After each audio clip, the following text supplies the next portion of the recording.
FEMA is now stepping in as the city of Flint, Michigan deals with an emergency water crisis. This morning, the National Guard will be walking door to door with volunteers, delivering clean, lead-free drinking water to people.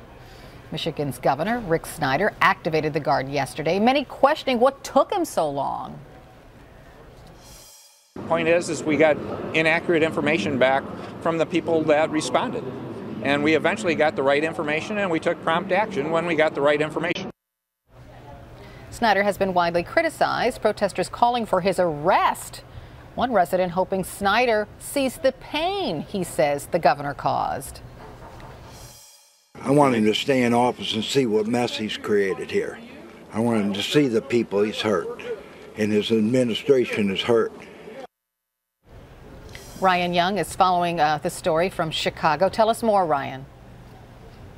Well, Carol, you know, people are really angry about this. You're talking about lead in the water levels. And in fact, we all might take this for granted, the fact that when we go to the water fountain, we get clean water. I contacted some people in Flint, Michigan, and they told me this right here, a bottle of water, is very scarce to find in that area. In fact, to even brush your teeth, you have to have another source of water. And for months, people claimed they had no idea the unsafe levels were inside their own drinking water supplies. This happened after Flint, Michigan decided to switch off their water from Detroit, Michigan, and start using water from the Flint River. And of course, that had some lead in it. And when it came through the lead pipes in the area, they did not treat that, and once it went into the homes, now you have people who have high lead levels in their bloodstream. We've also been told only 2% of the population has been tested. So a lot of people are going around town looking for waters like this. They have to go to community centers to find clean water. And we're talking about brown, brackish water that people have been dealing with for months, and they said it smells as well. And lead obviously has long-term effects.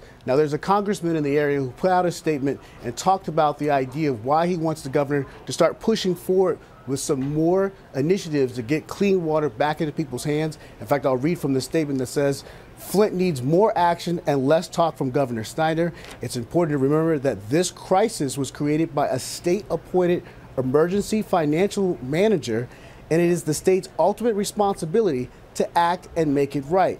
That statement goes on to say, at the State of the Union tonight, I spoke to President Obama and reiterated my call for federal assistance due to the lack of sufficient response from the state.